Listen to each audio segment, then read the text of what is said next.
The seed for Their Dirty Life was planted probably about 9 years ago. I was living here in New York and trying to make a living as a writer.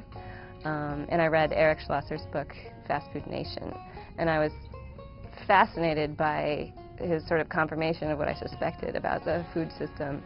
But I had this lingering question of, okay, this is what's wrong with the food system, but what does it look like when people are doing it differently? So I started going to meet farmers and look at small farms, and I ended up at this little farm in Pennsylvania where this very tall and charismatic farmer was growing beautiful vegetables. And I just really liked his farm, and I asked him if I could write about it, and he sort of hemmed and hawed, and then he wrote me this note that said, he sort of listed all of his concerns, like, you might slow down our work, you might make us less efficient, and what if I fall in love with you?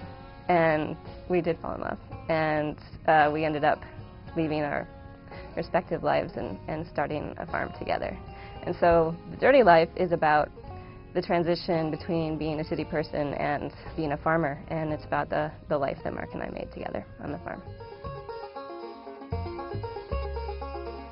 There was this lure of horses. We had decided to use draft horses to power our farm, and I was one of those girls who was totally crazy about horses when I was young. And so the idea of having horses and working with them on a daily basis was a great lure, and it worked.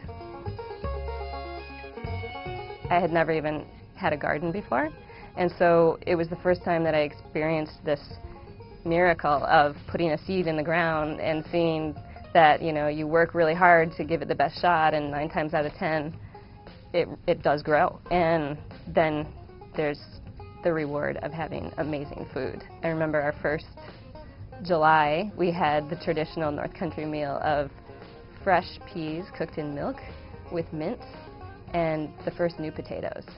And there's not a simpler dish out there, but I don't think you can find something more delicious than that either.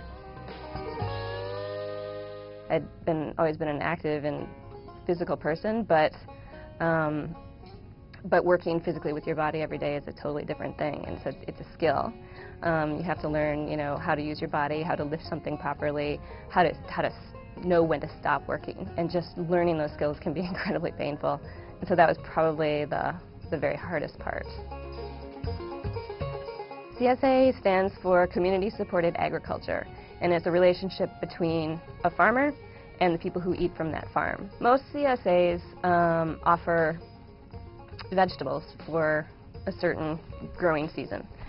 We kind of decided to tweak that model and provide a full diet for all of our members year-round. It's a very different business model for farms, but it's a very old-fashioned model for eaters. You know, it's pretty much the way that our great-grandparents grew up and ate.